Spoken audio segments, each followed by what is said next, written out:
안녕하세요. 궁금한 배 이야기. 이번엔 자율운항 선박에 대하여 알아보겠습니다. 요즘 다양한 매체로부터 자율운항 선박에 대한 뉴스를 심심치 않게 접할 수 있습니다. 그런데 자율운항 선박이 무엇일까요? 자율주행 자동차와 같은 것인가요? 아니면 어떻게 다른가요? 그리고 자동화 선박과는 어떤 차이점이 있을까요? 이런 것들을 이제부터 알아보려 합니다. 국제해사기구 전문용어집에 따르면 자율운항 선박은 다음과 같이 정의됩니다. 사람의 간섭 없이 독립적으로 운용되는 선박으로서 고도로 자동화되었거나 원격으로 운항 시스템의 통제가 가능한 선박을 말합니다. 아울러 사물 인터넷, 정보통신 기술, 데이터 분석, 육상 통제 시스템과 같은 최신 기술을 사용하고 선박 경계 당직, 장비 점검, 엔진 조종, 화물 선적 등 선박 운항과 관련된 업무의 일부 또는 전부를 자율적으로 처리 가능한 선박입니다. 자율운항 선박은 선박 안전성 향상, 해상 운송 효율성 제고, 선원들의 작업 환경 개선, 해운 조선 등 해상 산업의 경쟁력 강화 등으로 긍정적인 평가를 받고 있습니다.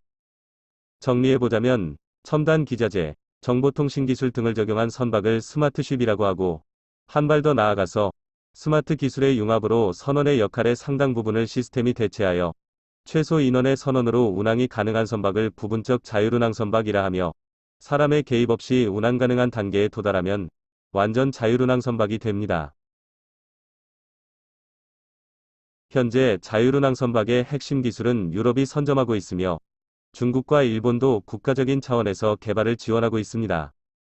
2018년 12월 영국 업체 롤스로이스와 핀란드 페리선사 핀페리의 협업으로 세계 최초 자율운항 시범이 성공적으로 치러졌으며 2035년 대양항의 완전 자율운항을 목표로 하고 있습니다.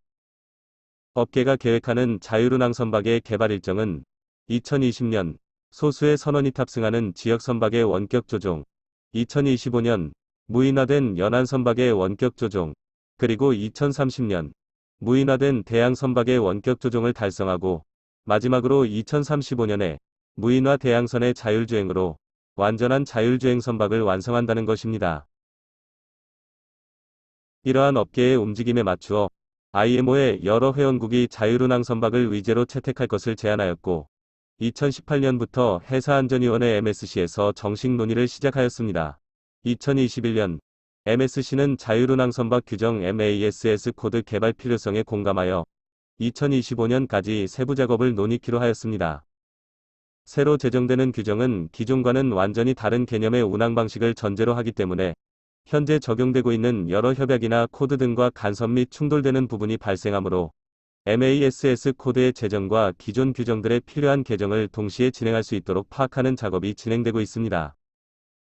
IMO는 자율운항 선박을 4단계로 구분하였는데 1단계는 자동화 단계 및 선원의 의사결정을 지원하는 수준이고 2단계는 유인 원격 제어 선박으로 고장시 선원이 직접 대응해야 하는 수준, 3단계는 무인 원격 제어 선박이며 마지막 4단계는 완전 무인 자율운항 선박입니다.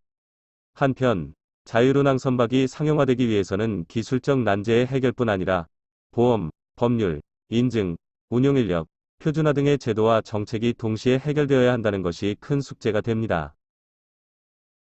자, 이제 우리나라에서는 자율운항 선박에 대한 세계적인 흐름에 어떻게 대처하고 있는지 살펴보겠습니다. 해양수산부와 산업통상자원부의 공동 추진으로 2020년 6월 자율운항 선박 기술개발 통합사업단이 발족하였습니다. 통합사업단 참여기관은 24개의 기업, 10개의 대학과 7개의 연구소, 그리고 5개의 조선 및 해운사, 2개의 성급과 해양교통안전공단까지 모두 49개의 기관으로 구성되었습니다.